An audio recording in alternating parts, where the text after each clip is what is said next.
Hi అండి, మీకు తమ్మినేలు చూస్తేనే మీకు అర్థమైపోయి ఉంటుంది. ఇగో చూడండి, చేపలు అయితే మా అమ్మ గేలానికి అయితే లాగింది. గేలం అయితే వేసింది. ఇక్కడ మా చెల్లి వాళ్ళ ఇంటికి అయితే వచ్చాము. ఇక్కడ గేలం అయితే వేసింది. ఏమో ఇక్కడ పక్కనే చెరువు అండి, ఇలా వాండర్గా చెరువు పక్కనే ఉంది. చెల్లి వాళ్ళు ఉండేది ఏమో చేపల చెరువు, మళ్ళీ రొయ్యల చెరువు పక్కనే ఉంటే వాళ్ళది పట్టుబడి వాళ్ళ రొయ్యల చెరువు.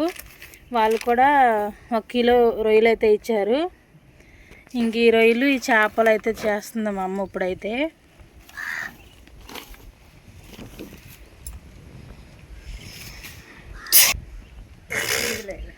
ఇంగిలాయ్ అంటారండి దీన్ని, ఇంగిలాయ్. నల్లగా ఉంది, నాటు గురక. ఇది రాతి గురక. ఇదేమో రాతి గురక అంటే చైనా గురక, జిలేబీ అంటారు, ఒక్కోసారి ఒక్కో పేరు పిలుస్తారు కదా, అది వల్లంకాయ ఏదామా, వల్లంకాయ చేప. ఇదిగోండి, ఇది వల్లంకాయ చేప అంటారు. అసలు అంతా ముళ్ళే దీనికి. ఆ ముళ్ళు కూడా ఏదో లబ్బర్ సాగరేడు సాగుతాయి ముళ్ళు కూడా. ఇది వల్లంకాయ చేప.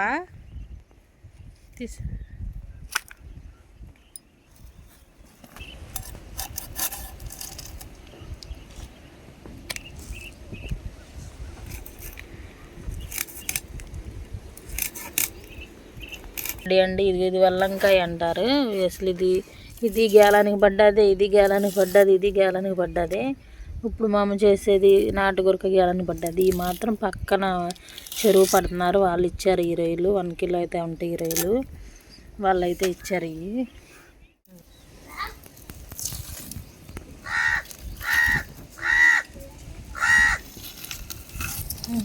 ఇది చైనా గురక అయితే మా అమ్మ తోలు అయితే తీస్తుంది.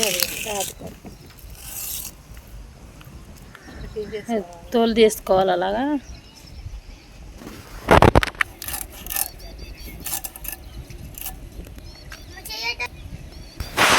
లేవా నీళ్ళు అక్కడ బకెట్లో లేవా? చూడు, ఇంకా అక్కడ బకెట్లో పెట్టావా? అంటే చూడు, అసలు అయినా సరే ఊపుతుంది అంతే. అదే నాటు గురక.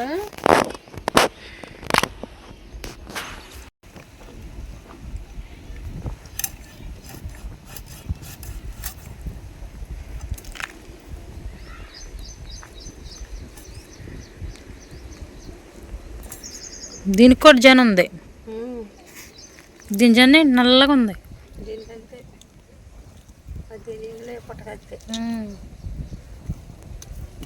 జనకుండా నల్లగానే ఉంది. ఇప్పుడైతే చేపలు అయితే అయిపోయినాయి, చేసేసింది మా అమ్మ. కొన్ని చేపలు అయిపోయినాయి, ఇప్పుడు రొయ్యలు వస్తుంది.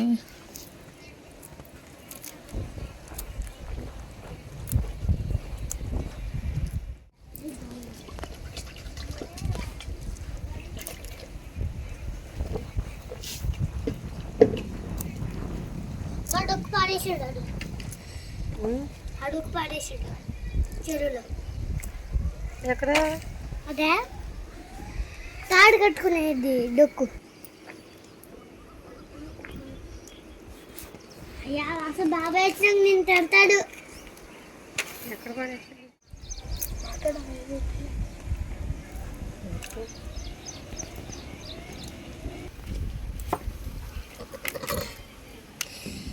ఒకసారి వీడియో ప్రస్తుతానికి సగం అయితే అయినాయండి. చూడండి, ఇవైతే వలిసారు. ఇంకా వేస్టేజ్ ఎక్కువ వస్తుంది కదా ఇందులో, వేస్టేజ్ ఎక్కువ. తలకాయలు వాటి పులుసు ఎక్కువ పోద్ది. మనకు వచ్చేటప్పటికి ఏంటంటే వాటి కండ ఉంటుంది కదా, రొయ్య కండ, అది తక్కువ వచ్చింది మనకి. వేస్ట్ ఎక్కువ వస్తుంది, రొయ్యకి వచ్చి వేస్ట్ ఎక్కువ పోతుంది. మనకు వచ్చేటప్పుడు పప్పు తక్కువ వస్తుంది, రొయ్య పప్పు.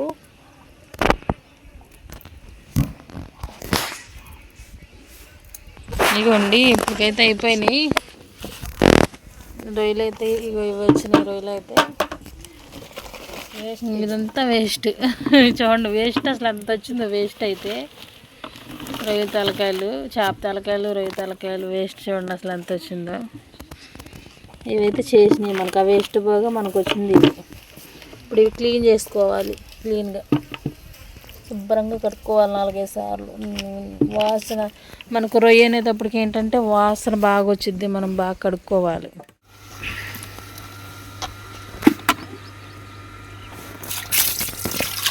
నేను చేపలు అయితే తోముతుంది మా అమ్మ.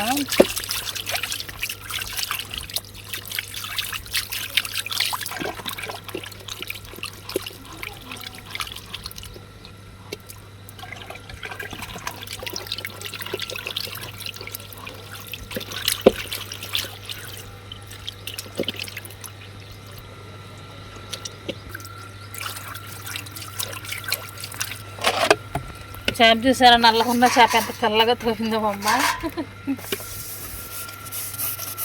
క్లీన్ చేస్తుంది మా అమ్మ. అసలు ఎంత బాగా క్లీన్ చేసిందో చూసారు, తెల్లగా వచ్చినాయి చేపలు. అయ్యో ఇప్పుడు తెల్లగా వచ్చినాయి. ఇప్పుడైతే రొయ్యలు కడుగుతుంది, మళ్ళీ రొయ్యలు కూడా చూపిస్తాను.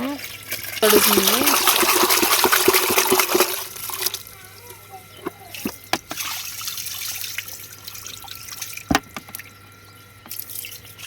పడిపోయాను. తోముతావా?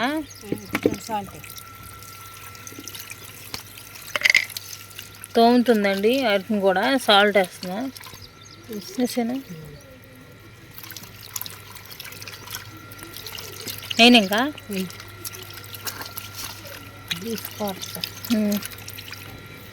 నీ వాసన పోతుందంట.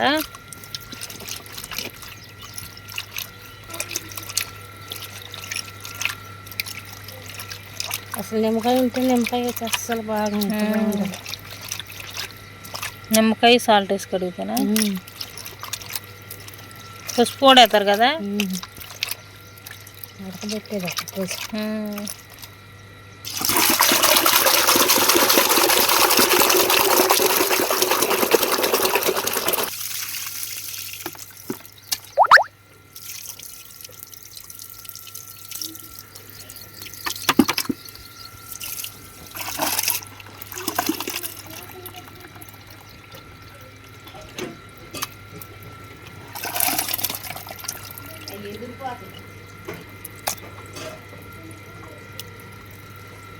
క్లీన్గా కడిగేస్తుంది మా అమ్మ. ఇవి వచ్చేసారా, ఇంకా కడగలు కడుగు. ఇవ్వండి చేపలు, అలాగే రొయ్యలు. మా అమ్మ చేస్తుంది ఎన్ని కష్టపడిప్పుడైతే. మీకు నచ్చితే ప్లీజ్ లైక్ చేయండి. అలాగే కొత్తగా ఎవరైనా చూస్తున్నట్టయితే మన ఛానల్ కూడా సబ్స్క్రైబ్ చేసుకోండి. అయితే కర్రీ అయితే కనుక వేరే ఛానల్ అయితే వస్తుంది, ఆ ఛానల్ పేరేంటో కూడా చెప్తాను మీకు. ఇప్పుడు కర్రీ అయితే ఇంకా వండుతామండి. ఇంకా ఇప్పుడు అంటే 2:30-3 అవుతుంది కదా, అందుకని చెప్పి ఇప్పుడైతే వండట్లేదు. కర్రీ అయితే వండుతాము. ఇంకా సాయంత్రం అయితే ఈవినింగ్ అయితే వండుతాము. వండినప్పుడు కూడా కర్రీ కూడా వీడియో అయితే తీస్తాను. కానీ ఆ వీడియో వచ్చేసి కర్రీ ఉడికే వీడియోస్ అయితే నేను వేరే ఛానల్లో పెడుతున్నానండి, మా వారి ఛానల్ అది. దార్లా నాగరాజు విలేజ్ వ్లాగ్స్ అని కొడితే దాంట్లో వస్తుంది కంపల్సరీగా కర్రీ. ఇది కూడా మీకు నచ్చితే ప్లీజ్ అది కూడా ఓపెన్ చేసి సబ్స్క్రైబ్ చేసుకుని చూసేయండి. Thank you for watch.